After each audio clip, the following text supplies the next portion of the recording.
गमके को नितो जहाँ राष्ट्रपति जहाँ रोड साउते पीर बाहा हस्ता जहाँ आज प्रति अटैक गोरमा गुरमी संतरा कोई गोरमा गुरमी कर बना साउते धरती रे तो लड़ाई चलू कना ओना गोरमा गुरमी साउते नोए हली रेगे T20 विश्वकप जितना ओना हो गोरमा गुरमी मेना बना आर गे नोए सितुंग कना नो हम मिटांग गोरमा गुरमी हिजु लगी तो नोआ परिवेश भितर रे रमेश बामा हो संताल न्यूज आज उछन किया फेक सिंगल मछी फेक सिंगल मछी तो कोई बामा फेक मछी और रियल मछी ओना कथा मेनो कना सिंगल ले को मेसा कना उनको दना फेक मछी और जहां को मांग खन मेना को उनको तो रियल मछी नोआ ना एकिना मेन लेकाते अदो इना भाबी लेकाते फेक मछी और रियल मछी ना जदि डिफरेंट बो अगुया तफात बो अगुया रियल मछी तो नुकु बो मेता को समाज भागी से लहाया निशा कने सहाया अब ओना सावतारी हड़ को शिक्षित को ऑल पढ़ाई को ऑल पढ़ा लगे कुरुमुटुया चिरगलेट को अवेयरनेस एमा को कना शोषण जुग सला ए समान डहार ताराम चेत को सावते जहां बेटा सोसाइटी उन्नति लगी जहां सदा बेड़े चिंता भावना कने नुई दो इना भुई ते रियल मछी को मेताया मेखान नोए जे नोडे रियल मछी कथा हेजना फेक मछी कथा हेजना नोडे अब तुलैमा जे अकोय कना को रियल मछी चेत को चिका हका अडी दिना परंपरा को बांचाव का जे नवा परंपरा अगु लगे उनको हर को दुगिया जे अक्वा हक नाम लगी मेनमा नो जे मछी प्रशासन बा मछी शासन व्यवस्था रे सुधार अगु लगी बांकान संविधान रे नोआ रेना आर्टिकल हिजु बामेटी राय बनाब लगी नोकर लगी चेत को आको को कुरुम जे नुकु रियल मछी को आको मिटा ब्लॉक रे जे पंचायत रे जे डिस्ट्रिक्ट रे जे स्टेट रे तको यूनिट मेना आपे के लई पे मछी को जहां मिटी अधिकार मेना संविधान लेकाते स्वीकृति माय नोआ लगी ओकार बो नेल कर को बरम नुकु रेंगेज अरेज हड़ मुरुख रड़ज कचलन हड़ नुकु आको घाने घाने गे आको ती चुपु रे आको पंजरी रे दो कते को एनेजेट को गणतंत्र दिसम रे ताहे कते गणतंत्र को कुसिया कना बाको कुसिया कना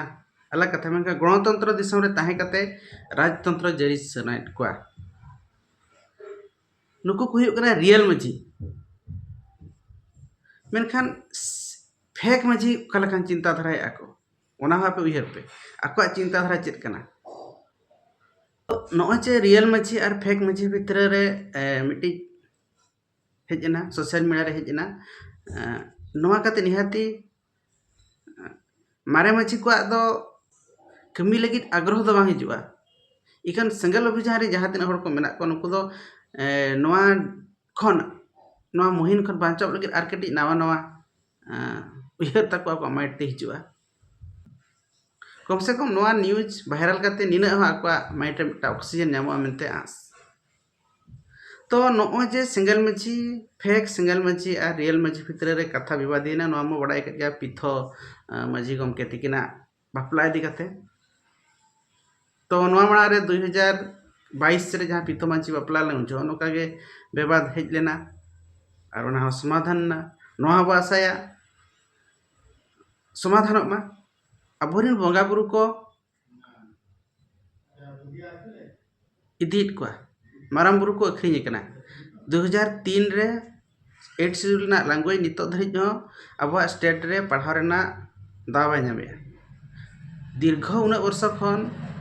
मजी पारगना शासन व्यवस्था पो चला अगुता नितो हो ना संवैधानिक स्वीकृति बाय नामे अब अतुरिन हड़ को हंडी पुरो न्यू बुल कते समाज रेना मुख्य स्रोत रे बाको शामिल दाया कना नोआ को अपमान दो बांग कना और नोआ रेना भूमिका दो इदी मछी गे मेखान क्रेडिट दो इदी मछी गे मेखान नोआ को अपमान दो बांग कना और पिथो मझी आजा ओड़ा रे छुट छटियर बाहा बापला ओरना गरना गज गुरु जदी एटा अतुरिन हड़ को मानावे आको बामा ओंडे को सहायजय कना नोआ खान के आपे अपमान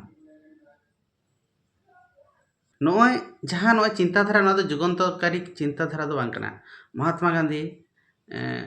बाबा साहेब आम्बेडकर चे जहां को अबरिन महापुरुष को ताहे कना नुकुआ चिंताधारा लेकाना चिंताधारा दो बांग कना मजी को अपनारा उपरुम के बचुआ मजी को अपनारा माने बहादुर क्रेडिट के बचुआ मिट्टी मान सम्मान के बचुआ चिकाते उन्हें ढेर तब मेना संगठन मजी पारगना महल आजा राय बिना आसेका आजा राय बिना चे आर के जहां दिन जहां मेना को नुकुआ राय बिना एखान ओका तब अब ओपिराम ओका तब अब परिचय ओका तब उपमानचया ओडिशा रेना केउंझर जिला रेना चिल्केधरा पूर्णपनी चे मयूरभंज बंगरीपुसी रे जहां तिना बंगा बुरु को जाहिर बंगा बुरु को इदिकेत को नोआ रे तो बाबू उपमानला अब दो चे नोआ लगिते सिंगल डिवीजन वाला सीबीआई तदंत लगित कथा रकाब का साउते 23 तारीख दाराकान 23 तारीख आज नोआ दिकते धारणाए दोहो का मेखान उना ढेर मजी पारगना आसेका उना स्ट्रॉन्ग संगठन नित धबिते चुप चदा मेना पे एखान अब रियल मजी कना बो मेनते रियल संतरा कना बो मेनते चेत तब प्रमाण मेना भुवनेश्वर ना मंडप रे जहां मिटा हड़े बापला कना छतिक कुड़ी सला बापला कना नोडे जदी अकोय मजी पारगना बामा मजी को सहयोगा नुकु तो मिट चारेज बो सहा कोआ आसेका राय मेखान नोआ इदी कते मजी पारगना मोहला चे राय उनको जदी हेज कते नोआ कमी को तोरावा चिकते